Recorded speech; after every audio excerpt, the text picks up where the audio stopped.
दोस्तों अगर आप भी देने वाले हैं 24 फरवरी को हिंदी का पेपर तो आज का ये वीडियो आपके लिए काफ़ी ज़्यादा इंपॉर्टेंट होने वाला है।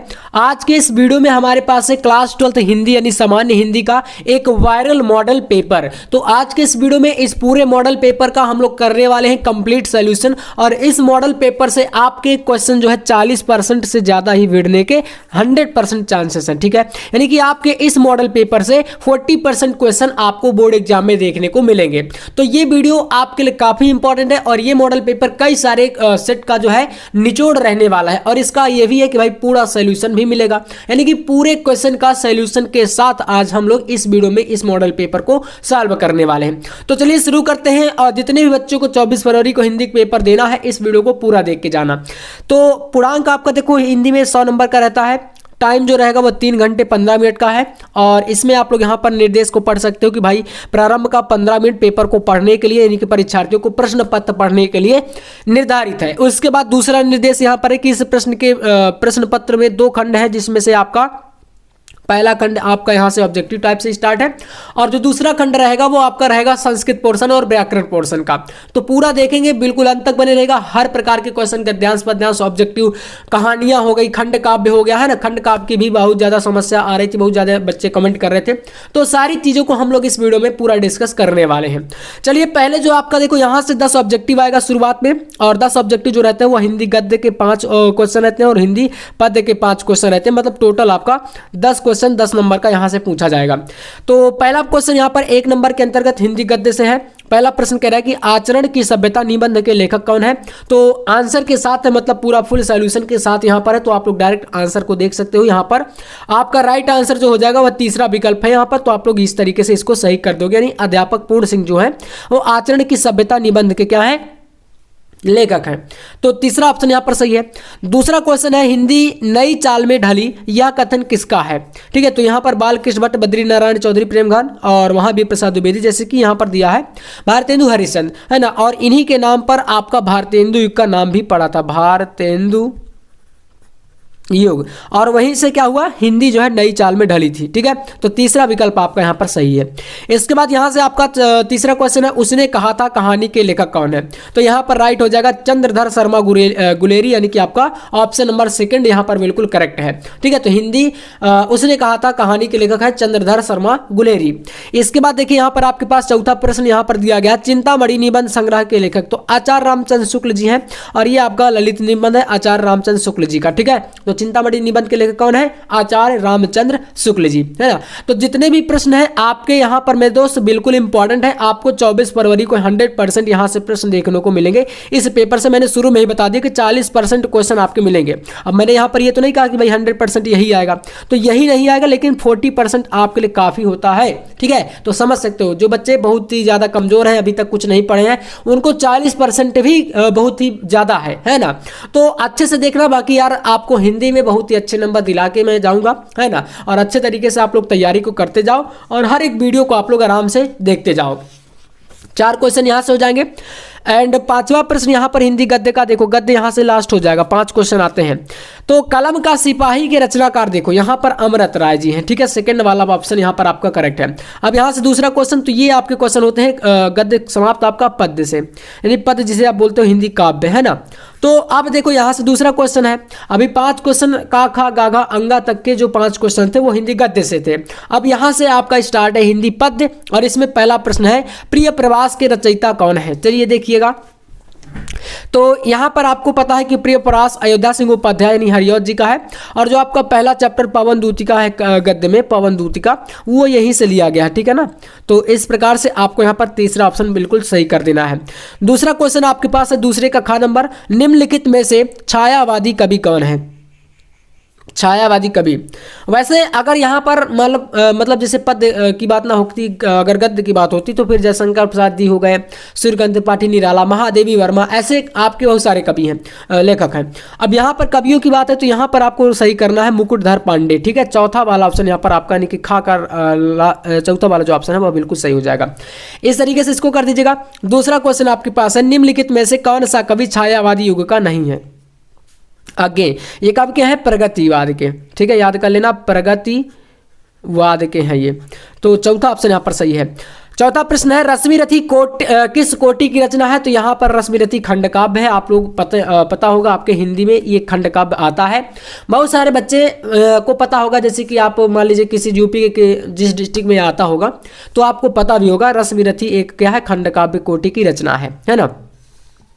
लास्ट ऑब्जेक्टिव है बादल को घिरते देखा है रचना, तो नागार्जुन की है। किसकी है? नागार्जुन की, यानी अंगा नंबर का आपका यहाँ पर राइट आंसर हो जाएगा दूसरा वाला ऑप्शन। ठीक है, तो इसमें आपके टोटल कितने हो गए? 10 ऑब्जेक्टिव यहाँ से दूसरे के अंतर्गत का खा गा घा अंगा तक, और पहले में भी का खा गा घा अंगा तक। इस प्रकार से टोटल हमारे हिंदी गद्य और पद्य से ये हो जाएंगे 10 ऑब्जेक्टिव क्वेश्चन। इसके बाद देखिए अब आपका आएगा गद्यांश और पद्यांश। यहां से तीसरा क्वेश्चन आपके पास है, दिए गए गद्यांश पर आधारित निम्नलिखित प्रश्नों के उत्तर दीजिए, और इसके लिए आपको मिलते हैं 10 नंबर। ठीक है, पूरा पैटर्न समझ लेना, 24 फरवरी को यही पैटर्न पर पेपर आपका आने वाला है। ठीक है, पूरा का पूरा सेम टू सेम ऐसे ही पेपर आपका आएगा जिस प्रकार से प्रश्न यहां पर पूछे गए हैं। अब यहां पर देखो दिया गया है आपके पास एक, इसमें देखो कह रहा है पृथ्वी के विशाल प्रांगण में सब जातियों के लिए समान क्षेत्र है, और यहां से अंडरलाइन पोर्शन है। ठीक है ना, यानी रेखांकित अंश है। समन्वय के मार्ग से भरपूर प्रगति और उन्नति करने का सबको एक जैसा अधिकार है, किसी जन को पीछे छोड़कर राष्ट्र आगे नहीं बढ़ सकता। तो आप लोग पहचान गए होंगे, राष्ट्र शब्द मिल गया, मतलब कि ये आपका किसका है? राष्ट्र का स्वरूप। ठीक है, तो मेरे दोस्त आपको पहचान लेना है यहाँ पर राष्ट्र का स्वरूप, और इसके कवि हो जाएंगे वासुदेव शरण अग्रवाल। ठीक है, वासुदेव शरण अग्रवाल जी हैं। ठीक है, ये आपका राष्ट्र का स्वरूप यानी कि पहला पाठ। तो अब देखो इसमें आपको क्वेश्चन किस तरीके से पूछेगा। 5 प्रश्न आएंगे, आपको एक प्रश्न का मिलेगा 2 नंबर। ठीक है, तो जैसे कि यहां से आपका एक प्रश्न है पहला, इस तरीके से प्रश्न पूछेंगे। पहला प्रश्न आपके सामने है, पाठ का शीर्षक और लेखक का नाम बताइए। तो इसका आंसर आप लिखोगे, पाठ का शीर्षक राष्ट्र का स्वरूप है और इसके लेखक है वासुदेव शरण अग्रवाल। तो 2 नंबर का ये प्रश्न इस तरीके से आपको यहां पर मिलेंगे 2 नंबर। ऐसे ही आपको आंसर लिख के आना है। अगर संदर्भ पूछेगा तो फिर संदर्भ की तरह लिखना, अगर आपको सिर्फ क्वेश्चन इस तरीके से पूछे तो आपको ऐसे ही आंसर देना है। दूसरा क्वेश्चन यहां पर आपके सामने, राष्ट्र के प्रत्येक अंग की सुध हमें क्यों लेनी चाहिए? तो यहां पर देखिए, किसी जन को पीछे छोड़कर राष्ट्र आगे नहीं बढ़ सकता, अतएव यानी इसलिए राष्ट्र के प्रत्येक अंग की सुध हमें लेनी चाहिए, यही इसका आंसर है। तो यहां से इसका आंसर आप लिखिएगा, राष्ट्र के प्रत्येक अंग की सुध हमें लेनी चाहिए, क्योंकि किसी अंग को पीछे छोड़कर राष्ट्र आगे नहीं बढ़ सकता। ये आपको इस तरीके से आंसर लिखना है। तीसरा, रेखांकित अंश की व्याख्या, यानी कि आपको यहां से जो दिया है, समन्वय के मार्ग से भरपूर प्रगति और उन्नति करने का सबको एक जैसा अधिकार, इसकी व्याख्या करनी है। तो इस तरीके से आप आंसर लिखना। यहां से पृथ्वी पर रहने वाली सभी जातियां समान हैं, उनमें आपस में समन्वय होना चाहिए। समन्वय के रास्ते पर चलकर सभी जातियों को अपनी प्रगति एवं उन्नति के लिए समान अधिकार प्राप्त हैं। 2 नंबर इस प्रश्न का। चौथा प्रश्न है, राष्ट्र किसे पीछे छोड़कर आगे नहीं बढ़ सकता? तो जन यानी कि मनुष्य को छोड़कर आगे नहीं बढ़ सकता। समन्वय के मार्ग से क्या प्राप्त होता है? तो समन्वय के मार्ग से सभी को प्रगति और उन्नति का अधिकार प्राप्त होता है। ये आपका आंसर है। इस तरीके से आपको यहाँ पर थोड़ा सा और बड़े भी कर सकते हो, क्योंकि यहाँ पर छोटा सा है, तो आपको इसी प्रकार से आंसर जो है देने रहेंगे सारे प्रश्नों के। ठीक है, 10 नंबर का ये रहता है, और इस तरीके से लिखोगे तो आपको यहां से मिलेंगे पूरे 10 नंबर। ठीक है, चलिए अब इसके बाद आप यहां से अथवा में एक दिया रहेगा, तो अथवा वाला हमने नहीं किया है ना, बाकी आपको इस प्रकार से एक अथवा में भी रहेगा। इसके बाद यहां से क्वेश्चन नंबर 4 है, कह रहा है कि दिए गए पद्यांश पर आधारित निम्नलिखित प्रश्नों के उत्तर दीजिए। अब यहां पर आपको दिया है एक पद्यांश, जो कि ये भी क्या है, 10 नंबर का है, और इसमें आपके सामने ये दिया है इस तरीके से एक पद्यांश, जो कि पैसेज, जो कि कह रहा है कि जलद के फूटे कितने उच्च द्वीप कच्छप डूबे उतराए, किंतु वह खड़ी रहे दृढ़ मूर्ति, अभ्युदय का कर रही उपाय, शक्ति के विद्युत कर जो व्यस्त, विकल बिखरे हैं हो निरुपाय, समन्वय उसका करे समस्त, विजयिनी मानवता हो जाए। अब ये आपका दिया है इस तरीके से, आपको पहचानना पड़ेगा। सबसे पहली बात तो ये आपका, अगर शीर्षक की बात करूं है ना, तो ये कहां से लिया गया है, इस पाठ का शीर्षक क्या है? तो ये है आपका श्रद्धा मनु से। ठीक है, कहां से है? श्रद्धा मनु से। और कवि इसके हो जाएंगे कौन? तो श्रद्धा मनु आपको पता है जयशंकर प्रसाद जी का है। ठीक है, किसका है? जयशंकर प्रसाद जी का है। तो आपको यहाँ पर ये इस तरीके से कर देना है। अब इसको पहचान लिए। अब यहाँ से पहला प्रश्न देखो, कह रहा है पद्यांश का कवि और कविता का नाम बताओ। तो यहाँ पर शीर्षक हो जाएगा श्रद्धा मनु, कवि जयशंकर प्रसाद। फिर दूसरा प्रश्न आपका रेखांकित अंश की व्याख्या, यहाँ से व्याख्या करनी है इस लाइन की, जैसे यहाँ से दिया है, समन्वय उसका करे समस्त, विजयिनी मानवता हो जाए। ये 2 लाइनों की करनी है आपको व्याख्या। तो इस तरीके से देखो आप व्याख्या कर सकते हो। यहाँ से यहाँ पर इस तरीके से बताया है आंसर, मेरे और तुम्हारे रूप में यह मानवता आज भी सुदृढ़ मूर्ति के समान खड़ी हुई है और अपने नवीन उत्थान का प्रयास कर रही है। ठीक है, ये आप लोग इस तरीके से कर सकते हो। नेक्स्ट यहाँ पर दृढ़ मूर्ति से आशय किसकी मूर्ति से है? इसमें एक शब्द है ना, कह रहा है कि किंतु वह खड़ी रहे दृढ़ मूर्ति, तो दृढ़ मूर्ति से आशय कह रहा है किसका है ना। तो चलिएगा इसका आशय यहाँ पर समझते हैं, इसका हो जाएगा दृढ़ मूर्ति से आशय मानवता से है। इसके बाद उच्च और अभ्युदय शब्दों के अर्थ बताइए। तो उच्च का अर्थ होता है स्रोत और अभ्युदय का होता है नवीन उत्थान। ठीक है, अभ्युदय का मतलब नवीन उत्थान। तो इस तरीके से ये आपका हो जाएगा। पांचवा क्वेश्चन, द्वीप कच्छप में कौन सा अलंकार है? तो द्वीप कच्छप में आपका यहाँ पर हो जाएगा, ये समास बताया यहाँ पर, आपको यहाँ पर लिखना है उपमा अलंकार। ठीक है ना, उपमा अलंकार हो जाएगा। इसके बाद पांचवा प्रश्न, निम्नलिखित में से किसी एक लेखक का साहित्यिक परिचय देते हुए निम्न प्रमुख रचनाओं का उल्लेख करिए। ठीक है ना, तो आप इसको रचनाओं के बारे में यहाँ पर आपको बताना पड़ेगा। 80 शब्द में लिखना रहता है और 5 नंबर का ये रहता है। तो 3 नंबर देखो यहाँ पर साहित्यिक परिचय का है, 2 नंबर कृतियों का है, तब जाके यहाँ पर पूरा 5 नंबर आपको मिलता है। जैसे 3 रहेंगे, 3 में से किसी एक को करना रहेगा आपको। जैसे यहाँ पर देख सकते हो, पहला दिया है आपका, और यहाँ पर तीनों के तीनों मोस्ट इंपॉर्टेंट है। ठीक है, वासुदेव शरण अग्रवाल, डॉक्टर हजारी प्रसाद द्विवेदी, एपीजे अब्दुल कलाम। ठीक है, तीनों आपके क्या है, ये VVI क्वेश्चन है। मैंने बताया है शुरू में कि 40% से ज्यादा क्वेश्चन फंसेंगे इस पेपर से, तो 100% आपके 40 से ज्यादा % से क्वेश्चन ज्यादा आपके फंसने वाले हैं 24 फरवरी हिंदी के पेपर में। ठीक है, तो इस वीडियो को आप लोग ये कभी मिस मत करना, सारे क्वेश्चन को देख के जाना। अब देखो, जीवन परिचय के ऊपर मैंने कई सारे वीडियो बनाए हैं, कैसे लिखना है, क्या करना है, सारा कुछ तो मैं शॉर्ट में बता देता हूं, आप बाकी देख लेना। लॉन्ग में आपको मैं कॉपी पर लिख के एक वीडियो जल्द लाने वाला हूं। तो देखो, जैसे यहां पर दिया है वासुदेव शरण अग्रवाल संक्षिप्त परिचय, संक्षिप्त में समझ लो कहां पर जन्म हुआ, कब जन्म हुआ इनका, है ना। तो देखो, जन्म इनका 7 अगस्त 1904 ईस्वी को हुआ था। स्थान है जन्म स्थान मतलब मेरठ उत्तर प्रदेश। उपाधि इनकी PhD डेलिट, है ना। भाषा आपका इनका हो जाएगा विषयानुकूल, प्रौढ़ और अपरिमार्जित खड़ी बोली। शैली विचारात्मक, गवेषणात्मक, व्याख्यात्मक, और प्रमुख रचनाएं हमारा यहाँ पर हो जाएगी पृथ्वी पुत्र, भारत की एकता, कल्पवृक्ष, माता भूमि, वक्तधारा, ऐसे, है ना। और इनकी जो मृत्यु निधन की बात करें तो 1967 है। बाकी डेट अगर नहीं याद रहता तो कोई बात नहीं, क्योंकि मेन चीज आपको 1904 जो जन्म और जन्म स्थान मेरठ उत्तर प्रदेश, और 1967 आपका इनका निधन का टाइम, इतना याद कर लो। बाकी आपको ये सब ज्यादा चीजें याद करने की जरूरत नहीं है। साहित्य में इनका क्या स्थान था? तो निबंधकार, टीकाकार और साहित्य के ग्रंथों की कुशल संपादक के रूप में ये ख्याति प्राप्त कवि और लेखक भी रहे हैं। ठीक है, तो इस तरीके से आप यहाँ पर इनका सूक्ष्म परिचय लिख सकते हो, और ये पुरातत्व के मतलब विद्वान भी माने जाते हैं। ठीक है ना, ज्यादातर इनकी कृतियां पुरातत्व यानी कि प्राचीन चीजों पर ज्यादा रही हैं।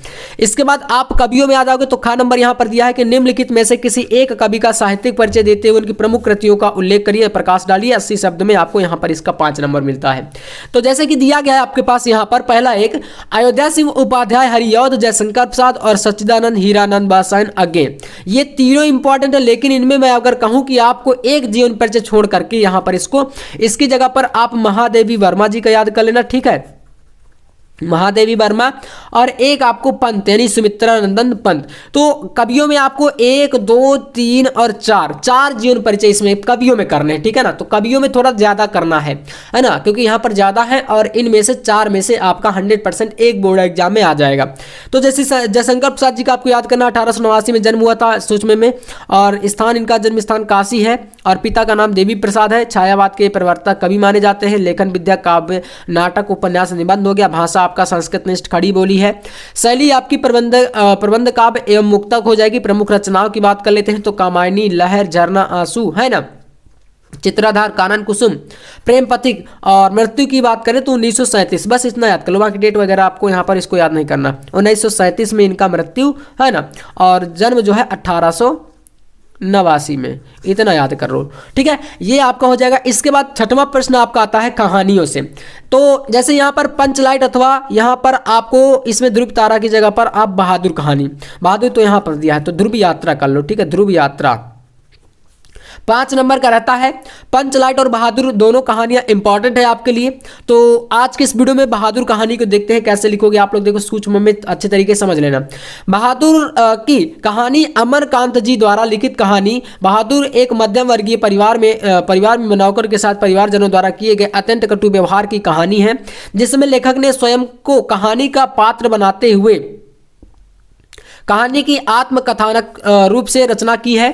अपने से संपन्न रिश्तेदारों के घर नौकर द्वारा जुटाई सुविधा और शान को देखकर लेखक की पत्नी निर्मला स्वयं भी एक नौकर रखना चाहती है। बहादुर नेपाल का एक 12 से 13 वर्ष का क्या था, छोटा सा बालक था या लड़का था जो नाबालिग है, और वह अपने माँ के गलत व्यवहार यानी दुर्व्यवहार से तंग आकर घर से छोड़ करके कहाँ चला गया था, शहर चला आया था, जहाँ पर वो निर्मला के घर पर नौकरी करने लगा था, है ना। वो छोटा सा बालक जो बहादुर यानी कि जिसकी एज थी, उम्र थी 12 से 13 साल।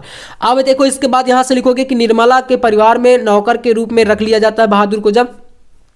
अब उसके बाद क्या होता है, निर्मला और उसका परिवार बहादुर के प्रति पहले तो अच्छा व्यवहार करते थे, परंतु बाद में धीरे धीरे उसको साथ वो कठोरता बरतने लगे और लगती है ना निर्मला, और उससे घर का बहुत सारा काम करवाती है ना, पूरा का पूरा काम। इसके साथ ही उसे गाली गलौज मारपीट ये सब चीज़ें करने लगती है उसके साथ, और इस तरीके से आपको यहाँ पर फिर झूठी चोरी का इल्जाम लगा करके उसे अपमानित भी किया जाता था और मारा पीटा जाता था। अंततः बहादुर घर छोड़कर चला जाता है और अब परिवार के सभी सदस्य उसे ढूंढते हैं, क्योंकि उसके बिना कोई काम नहीं होता है ना। वो काम बहादुर पूरा घर का काम करता था, अब घर के जो सदस्य थे वो काम कर ही नहीं पाते थे, क्योंकि घर के सभी लोग आराम के आदी हो चुके थे, है ना। तो इस तरीके से बहादुर की उपयोगिता देखकर सभी अपना घरेलू कार्य करने से घबराते थे। बहादुर को घर छोड़ जाने पर वे सभी पश्चाताप करते हैं और अच्छा व्यवहार करने की सोचते हैं, परंतु एक कविता कही गई है कि अब पछताए का होए जब चिड़िया चुंग गई खेत, अर्थात अब पछताने का कोई लाभ नहीं,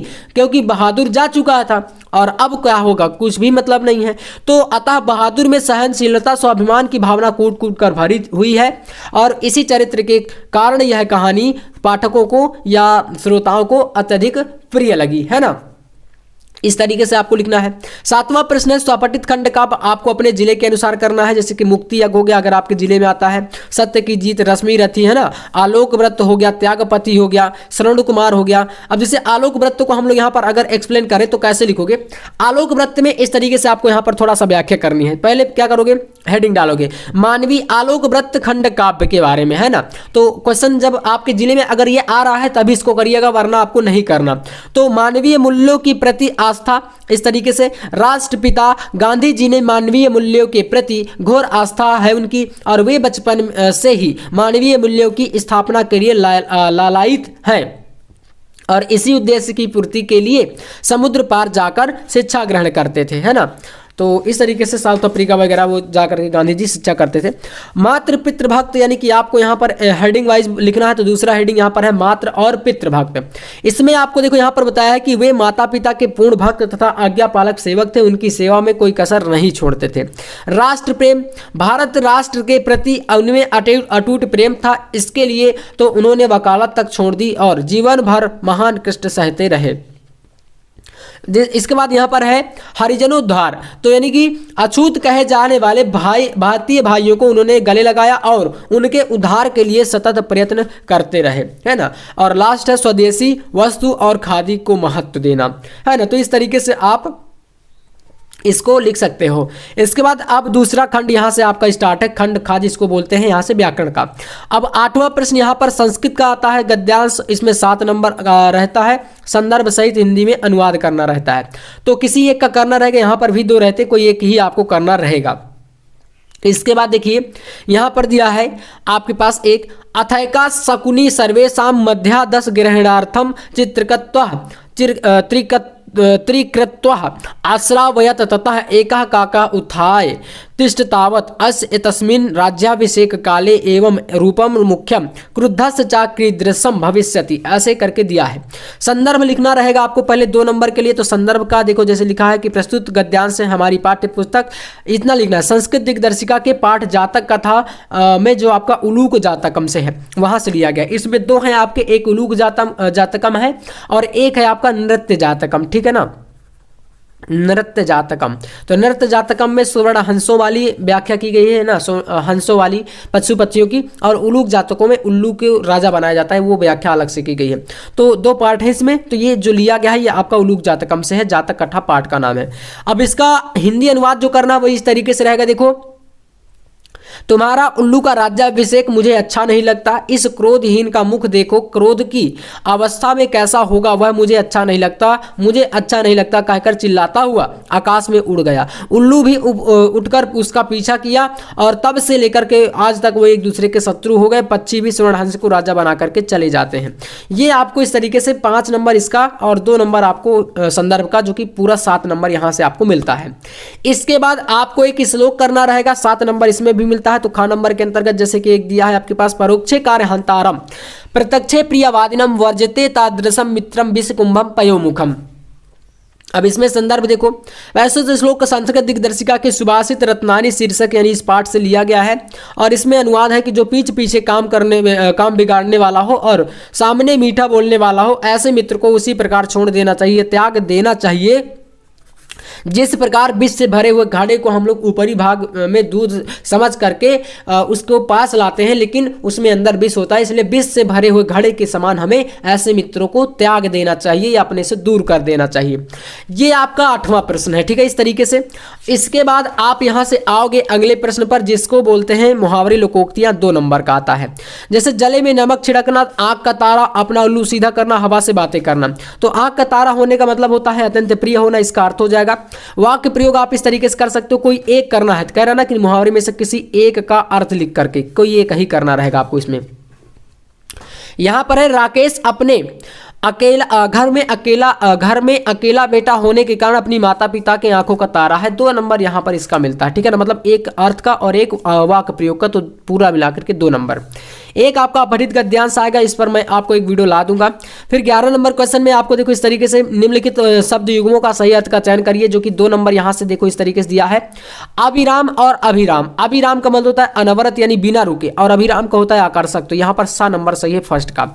ऐसे ही सेकंड विहग और विहंग, विहग का अर्थ होता है पक्षी और विहंग का होता है आकाश, तो यहां पर 6 नंबर सही है। इसके बाद यहां से कह रहा है कि निम्नलिखित में से शब्दों में से किसी एक शब्द के 2 अर्थ लिखो, 2 नंबर का ये है। जैसे शिखा, पुण्य और पक्ष, कांड। तो जैसे कांड की बात करें तो घटना हो जाएगा, अध्याय हो गया, समूह हो गया। शिखा का मतलब होता है चोटी, है ना, और गुच्छा कह सकते हो। इस प्रकार से यहाँ पर 2 अर्थ कोई एक का बता के आपको 2 नंबर यहाँ पर लूट लेना है। इसके बाद यहाँ से 11 नंबर क्वेश्चन आपका 11 में आएगा। निम्नलिखित वाक्यांशों के लिए एक सही शब्द का चयन करके लिखिए, 2 नंबर यहाँ पर है। रास्ता दिखाने वाला मार्गदर्शक होता है, जिसका कोई अंत ना हो उसको क्या बोलते हैं, अनंत बोलेंगे, तो यहां से आपका ये 12 नंबर सही है। इस तरीके से आपको ये सारे प्रश्नों पर टिक करते हुए चले जाना है और सभी प्रश्नों को सॉल्व कर देना रहेगा वहां पर, ठीक है। इसके बाद यहां पर आपका घ नंबर, निम्नलिखित में से किन्हीं 2 वाक्यों को शुद्ध करके लिखिए, ये 2 नंबर का प्रश्न है। जैसे कि श्याम और मोहन बात कर रहा है, तो गलत ना हो गया, तो श्याम और मोहन बात कर रहे हैं, है ना, ये सही है। इसके बाद प्रधानाचार्य जी ने हस्ताक्षर कर दिया, तो यहां पर जी ने हस्ताक्षर कर दिया, तो ये भी गलत है। ऐसे ही मैं गृह कार्य कर लिया हूं, चंद्रमा आकाश में निकलता था, तो था नहीं, निकलता ही है अभी के टाइम पर भी। ऐसे 2 वाक्य सही करने हैं, 2 नंबर का आपको यहाँ पर ये रहता है, ठीक है, इस तरीके से। अब यहाँ पर आप रस अलंकार में आ जाओगे, 2-2 नंबर के टॉपिक रहते हैं। जैसे कि रस में श्रृंगार रस का यहाँ पर बताया है, परिभाषा इस तरीके से दी गई है। नायक और नायिका के मन में संस्कार रूप से स्थित रति या प्रेम जब रस की अवस्था को पहुंचकर आस्वादन के युग में हो जाता है, तो वहाँ श्रृंगार रस होता है। श्रृंगार रस का स्थायी भाव रति होता है। और अलंकार में देखो, जैसे कि यमक हो गया, तो इसमें क्या होता है, यमक में आपका एक प्रकार से एक वर्ड जो होता है उसके 2 अर्थ निकलते हैं इस तरीके से। और यहाँ पर उदाहरण है, आप इसको पढ़ सकते हो। चौपाई आपका छंद में बहुत इंपॉर्टेंट है, तो ये चौपाई के बारे में बताया है, और चौपाई भी दी गई यहाँ पर। निरक सिद्ध साधक अनुरागे सहज स्नेह सराहन लागे, ये आपका इस प्रकार से एक चौपाई दी गई है। इसके बाद आवेदन पत्र है, शिक्षा ऋण के लिए आपको किसी बैंक को आवेदन पत्र लिखना है, अथवा आपके यहाँ पर एक दिया गया है, नगर में अतिक्रमण की समस्या के निवारण हेतु महापौर को पत्र, 6 नंबर का ये रहता है। तो यहाँ से बैंक के लिए लिखा गया, देखो शिक्षा ऋण के लिए, तो सेवा में भारतीय स्टेट बैंक प्रबंधक प्रयागराज उत्तर प्रदेश, जो भी है विषय अपना डाल दीजिएगा इस तरीके से, महोदय। फिर यहाँ से सेवा में सभी ने निवेदन है कि, और यहाँ पर बीच में अपना पूरा विवरण दे देना है। लास्ट में आपको लिखना है, आपसे आग्रह करता हूं कि आप इस प्रार्थना पत्र पर विचार करके महान कृपा कर विचार करें और मुझे उक्त राशि जो भी बैंक वगैरह से लोन वगैरह आपको लेना है उसमें आप लोग अपना विवरण इसी तरीके से लिखोगे, और ये इसका एक तरीका होता है। धन्यवाद, और फिर दिनांक यहाँ पर, और यहाँ पर भवदी या आप प्रार्थी भी लिख सकते हो, ठीक है। फिर निबंध आपका यहाँ पर 9 नंबर का आता है, किसी एक विषय पर लिखना है, जैसे कि पर्यावरण हो गया, महामारियों के संबंध में जागरूकता उपाय, मेरे प्रिय उपन्यासकार हो गया, भारतीय कृषकों की समस्या एवं समाधान, विद्यार्थी जीवन में अनुशासन का महत्व। तो इतने सारे ये 5 टॉपिक हैं जिसमें विद्यार्थी जीवन में अनुशासन के महत्व पर ये निबंध आपके सामने है। इस तरीके से निबंध आपको लिखना है, कम से कम आपको 4 पेज निबंध लिखना है अपनी कॉपी पर, ठीक है ना, 4 पेज से ज़्यादा ही लिखेगा। और सब पहले आपको पूरा पेपर सॉल्व कर लेना है, लास्ट पेज से आपको जब लास्ट क्वेश्चन है ना, लास्ट में आपको इस निबंध वाले टॉपिक को करना है। प्रस्तावना देना है, अनुशासन से तात्पर्य क्या है, अनुशासन का महत्व क्या है, विद्यालय में अनुशासनहीनता और उसके कारण हो गए, अनुशासनहीनता के पीछे का कारण काम कर रहे हैं। इस प्रकार से पूरा आप लोग यहाँ पर इस पेपर को पूरा अच्छे तरीके से सॉल्व कर लीजिएगा। और अगर ये सारे क्वेश्चन आपको आते हैं, अच्छे तरीके से आपकी तैयारी है, तो बोर्ड एग्जाम में आपका 95 आराम से आने वाला है, ठीक है। और तैयारी को आप और अच्छे तरीके से करते रहिए, जितने भी क्लास आपके सामने आते रहे सारे क्लासों को आप लोग अटेंड करते रहिए, लगातार अपनी तैयारी को बेहतर बनाते रहिए। चलिए फिर मिलते हैं नेक्स्ट वीडियो में नेक्स्ट टॉपिक के साथ, तब तक के लिए जय हिंद, वंदे मातरम।